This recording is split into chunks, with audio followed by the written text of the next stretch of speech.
7월이 됐잖아요. 지난 2022년 전반기를 리뷰를 해보면 지난 60년 중에서 거의 최악의 전반기라고 평이 있어요. 전반기 S&P 500의 실적을 나타낸 건데요. 1969년도에 마이너스 21%를 찍었던 거 이후에 이렇게까지 떨어진 적이 없었는데 정말 60년 만에 왔죠. 21%를 찍었고요. 각자 개인만의 투자 결과라든가 멘탈의 차이라든가 이런 걸 두고 이 정도면 괜찮네라고 하실 분도 있을 것 같고, 아니면 정말 힘들었다라고 하실 분도 있을 것 같아요. 지금 S&P 500만 나왔는데 나스닥 같은 경우는 더 심했어요. 어쨌든 힘든 2022년 전반기였습니다. 근데 이제 주식뿐만 아니라 채권 시장도 마찬가지였어요. 인플레이션 시기가 오면 안전자산인 미국 국채에다가 투자를 해야 되는 거 아니냐 이런 얘기했었는데, 제가 지난번에 논문을 공유한 적이 있었죠. 이렇게 인플레이션이 시기가 오고 또 금리 인상 사이클이 왔을 때 채권에다 투자하는 건 오히려 안 좋다라고 했는데, 역시나 미 10년 국채도 올해 전반기 무려 230년 만에 최악의 성적을 냈어요. 근데 어떤 자산에 투자하고 있었던 대부분의 사람들이 숨을 데가 없었던 2022년 전반기라는 평이 많습니다. 커머디티만 빼놓고 전부 다 지금 작살이 났죠. 2022년 지금까지 연간 수익률이 이렇게 다 마이너스를 찍고 있죠. 미국의 주식시장을 대표하는 S&P 500뿐만 아니라 유럽, 호주, 중동을 추종하는 ETF, 아니면 이머징 마켓을 추종하는 ETF, 미국에서도 이제 중소형주 위주의 러셀 2000이나 또 그 중에서도 가치주 러셀 2000 밸류, 러셀 2000 중에서 성장을 나타내는 IW, 그리고 아까 국채도 안 좋았다고 그랬죠. 그래서 미 국채 20년, TLT, 미 투자 등급 채권을 종합시킨 AGG, 하이힐드 채권 HYG, 투자 등급 회사채 LQD, 이머징 채권 EMB, 국제 선지구 채권 BWX. 최근에는 이제 원자재도 굉장히 많이 빠지고 있어요. 6월 달만 보면 원자재도 많이 떨어졌죠. 그리고 채권을 좀 더 보면은 다 안 좋았죠. 채권도. 옛날에 아황에서 얘기했을 때 금리 인상 사이클의 첫 부분인데, 오히려 이럴 때는 단기 채권이나 초단기 채권에 해놓고 나머지는 다 안 좋을 수 있다라고 그때 한번 말씀을 드린 적이 있는데, 여기 보시면 다 안 좋았죠. 미 국채 단기 채권 1년에서 3년짜리인 SHY 이것도 마이너스 한 2.3, 2.5 정도 난 것 같아요. 중기도 지금 안 좋았죠. 중기 채권 7년, 10년짜리 IF도 마이너스 10%가 났어요. 20년짜리 TLT 이거는 무려 마이너스 20%나 빠졌죠. 그리고 뭐 좋은 게 없습니다. 그러니까 숨을 데가 없었어요, 채권도. 자, 그래서 결론적으로 60-40 포트폴리오를 구축해라 이런 말이 있었잖아요. 주식이랑 채권의 포트 비중을 60대 40 정도로 하면 웬만해선 수익률이 좋다라는 규칙이 지금 깨진 상태입니다. 60대 40 포트폴리오도 지금 지난 46년간 중에 최악의 수익률을 기록한 전반기였죠. 그러니까 참 한마디로 말하자면 어려웠던 장이다. 그것도 역사적으로 굉장히 어려웠던 장이다. 그래서 다 같이 힘들었을 장이라는 겁니다. 자, 근데 이제 저희가 돈생경사 이 아황 채널에서 항상 얘기하는 거가, 이렇게 최악의 분기라든가 최악의 반기 수익률이 나왔을 때 항상 오히려 이때가 기회였다는 거죠. 뭐 당연한 말이죠. 그래서 지금 1926년부터 2022년까지 분기별 최악의 S&P 500 수익률을 봤을 때 1년이 지나고 3년이 지나고 5년이 지나고 10년이 지났을 때 지금부터 샀으면 이 정도 수익률이 난다는 거죠. 그러니까 마이너스 수익률과 플러스 수익률의 비대칭성을 얘기하면서 하락폭이 크면 클수록 오히려 올라가는 폭은 더 크다, 이런 얘기를 했었죠. 오히려 하락폭이 컸을 때 사는 게 좋다 이거죠. 그래서 지금까지 쭉 나와 있는데 평균을 내봤더니 아무리 최악의 분기를 보냈어도 1년 후면 평균적으로 18%, 3년이 지나면 39%, 5년이 지나면 65%, 10년이 지나면 122%의 수익률을 났다 이거죠. 그러니까 뭐 지금이 사기 좋은 때라는 건데, 그런데 지금이 사기 제일 좋은 때냐, 그거는 아무도 모를 것 같아요. 지난번 컨텐츠에서도 지금 비관론과 낙관론이 엇갈리고 있는 상태라고 했었죠. 최근 들어서 뭐 이분 아시죠? 워낙 유명하신 마이클 버리입니다. 마이클 버리. 이분이 하시는 말이 전반기에 있었던 하락세, 뭐 S&P 500 인플레이션을 감안해서 25%, 26% 하락했고, 나스닥은 34에서 35% 하락했고, 비트코인은 64에서 65% 하락했지만 이거는 아직 끝이 아니고 실적이 이제 위축될 시기이면서 반밖에 안 왔다, 이렇게 무시무시한 얘기를 한 거죠. 게다가 연준이 6월 달을 계기로 말을 바꿨어요. 연착륙을 소프트 랜딩을 목표로 하겠다. 물가를 잡기 위해서, 인플레이션을 잡기 위해서 금리 인상 사이클을 시작하는데 쉽지 않은 건 알지만 리세션 없는 연착륙을 목표로 하겠다라고 했지만, 갑자기 말을 바꿔서 인플레이션이 이렇게 힘들 줄은 몰랐다. 우리가 인플레이션에서 잘 몰랐다. 그러면서 연착륙이 쉽지 않을 것 같다라는 말을 했죠. 심지어 경착륙 가능성을 언급을 했어요. 그래서 경기 침체를 연준이 일으킬 의도는 없지만 충분히 가능성이 존재하고 지금은 물가를 잡는데 주력하겠다라고 말을 했었죠. 지난번에 말씀드렸듯이 얘기했듯이. 그래서 연착륙이 이제 보통 전고점에서 한 최저점 기간이 202일, 지금이 7월이니까 한 200일 정도 됐네요. 그러면 사실 연착륙이 일어났으면은 지금 정도면 반등을 할 수도 있다는 거죠. 물론 평균값이라서 뭐 다를 수도 있지만, 하지만 만약에 연착륙이 힘들다, 리세션으로 들어간다 그러면 하락 기간이 앞으로도 한참 남았다는 겁니다. 전고점 대비 1년 하고도 한 달이 넘어가죠. 그러면은 내년 한 2월 이렇게까지 갈 수도 있다는 거죠. 마이클 버리 같은 경우는 리세션을 접어들고 이번 크리스마스 랠리도 없을 거고, 보통 미국의 쇼핑의 한 절반 이상이 하반기 추수감사절이랑 크리스마스를 계기로 소비가 확 살아난다 이런 말이 있는데, 그것조차 없을 거란 말까지 했었어요. 그렇다면은 리세션이 내년도 초까지도 갈 수도 있다 이런 말을 하는 거죠. 자, 그래서 결국은 지금 현재로서는 물가를 잡느냐 경기 침체를 잡느냐 기로에 서 있죠. 앞으로 인플레이션이 어떻게 될 것이냐, 피크아웃을 할 것이냐 아니냐를 두고 시장에 모든 눈이 쏠려 있는 것 같습니다. 이번 주 소비자 물가지수 CPI가 나오는데, 음식이랑 에너지 가격을 제외한 근원 CPI, 코어 CPI도 발표가 되죠. 지금 현재 6월달 CPI가 어떻게 나올 것인지를 두고 여러 가지 이야기가 나오고 있습니다. 일단은 현재로서는 시장은 CPI 예상치를 8.8%로 지난달 8.6%보다 더 높은 값이 나올 거다라고 예상을 하고 있어요. 만약에 8.8%를 훨씬 더 능가하는 9%대 CPI가 나오면 발작을 할 것이다, 이런 얘기가 나오고 있고요. 반면에 6월달까지는 피크를 친다 하더라도 7월부터는 내려갈 수도 있다라는 전망도 나오고 있고, 그러니까 6월달에 인플레이션이 피크아웃을 했다는 거죠. 그런 또 얘기가 나오고 있고, 아니면 이번에 8.8% 예상치보다 더 낮게 나올 수도 있다, 이런 얘기가 나오고 있죠. 자, 근데 실제로 기대 인플레이션 같은 경우는 지금 하향세를 찍고 있습니다. 그래서 인플레이션 피크에 대한 전망이 더 힘을 얻고 있는 것 같아요. 현재로서는. 아까 지금 현재 커머디티의 가격 하락세가 크다고 그랬죠. 그리고 실제로 커머디티 원자재 관련된 펀드에서 자금 유출이 지금 상당히 큰 수준으로 일어나고 있습니다. 자, 이렇기 때문에 인플레이션에 대한 하향세를 예측하는 전망이 있는 거고, 게다가 지난번에 리테일 섹터의 쇼크 이후에 각종 리테일 기업들이 비용 절감을 위해서 재고 정리를 하는 방향으로 지금 나가고 있습니다. 실생활에서 보면 일반 마트나 이런 데서 재고 정리 또는 떨이, 파격 세일 이런 게 일어나고 있어요. 그러면서 물가를 잡는데 또 약간 도움이 되고 있다, 이런 말이 나오고 있죠. 반면에 무슨 소리냐, 지금 이제 중국에서 오미크론 변이가 또 새로 발견이 돼서 또다시 기승을 부릴 것이고 다시 경제 봉쇄에 대한 우려가 있죠. 그리고 러시아 우크라이나 전쟁이 빨리 끝날 것 같지 않고 장기화될 것 같다라는 전망이 나오면서 인플레이션 피크는 아직 이르다, 그런 얘기를 하기에는 아직 이르다라는 말이 또 나오고 있습니다. 자, 그러면은 만약에 1970년대 겪었던 장기적인 인플레이션의 시기가 실현되면 어떻게 하냐, 1970년대로 돌아가면 어떻게 하냐라는 우려가 나오고 있죠. 자, 근데 이제 제일 흥미롭게 봤던 게 이거였어요. 1965년, 81년 요즘 얘기가 굉장히 많이 나와요. 이 당시에 이제 베트남 전쟁 이후에 또 오일 쇼크도 있었고 하면서 인플레이션의 시대였죠. 이 당시에 투자를 잘했던 워런 버핏이나 이런 사람들의 얘기가 많이 나오고, 그분들의 투자법이 다시 각광을 받고 있죠. 지금까지 있었던 저물가 시대가 접어들고 고물가 시대로 간다고 하니까 이때 얘기가 나온 건데, 자, 이때 보면은 이 당시에 S&P 500의 수익률이 상당히 낮았습니다. 인플레이션을 고려해서 일부를 투자했을 때 이게 얼마만큼 불어나냐라고 했을 때, 인플레이션 대비해서 1965년도에서 1980년도 사이에 오히려 일불이 0.88로 줄었죠. 그러니까 그 말은 뭐냐, 인플레이션을 고려했더니 오히려 투자를 했더니 손실을 봤다는 거예요.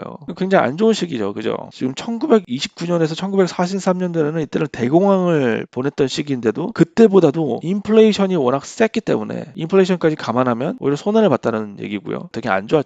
근데 이게 다시 오면 어떻게 되냐 이거죠. 근데 재밌는 그림이 있어요. 1965년에서 80년 이런 시기가 다시 온다면 S&P 500에 투자를 했고, 근데 만약에 현금을 뒀을 때 각 연도별로 만약에 100불을 투자했다면 이 시기가 끝났을 때 1982년이 됐을 때 가격이 어떻게 변화하냐 이거죠. S&P 500이 100불을 투자했을 때 1965년도에 투자했을 때 82년도가 지났을 때 오히려 마이너스가 되죠. 100불보다 낮죠. 그런데 현금을 그냥 뒀다면 어떻게 됐을까요? 35불로 떨어집니다. 35불. 이게 왜 그러냐면 인플레이션의 시기였기 때문이에요. 자, 그러면은 100불을 투자해서 마이너스를 받지만 현금을 그냥 넣었던 것보다는 훨씬 더 이득이잖아요. 그러니까 인플레이션의 그 자산 보호 역할을 했다는 거죠. 근데 이게 계속 가죠. 그러니까 이 당시에 현금을 계속 두고 있는 것보다 S&P 500을 투자했으면 변동성이 이렇게 있을지라도 100불 근처로 갔다는 겁니다. 그리고 이게 각 연도별로 샀다면 인플레이션을 현금을 피해갈 수 있다는 말이죠. 결국 그 말이죠. 자, 하여튼 이런 그래프를 보면서 결국은 미국 주식을 하든지 부동산을 사든지 캐시의 가치가 폭락하는 인플레이션 시기에서 피땀 흘려 얻은 노동소득에서 얻은 현금 가치를 보호할 수 있는 수단은 자산에다가 투자하는 거다라는 생각을 다시 했고요. 그래서 오늘도 결론은 인플레이션 시기가 오면 현금을 그냥 두기보다는 현금을 창출할 수 있는 좋은 자산을 사서 있자 이거죠. When your time comes, don't postpone it. When others doubt it out, you don't condone it.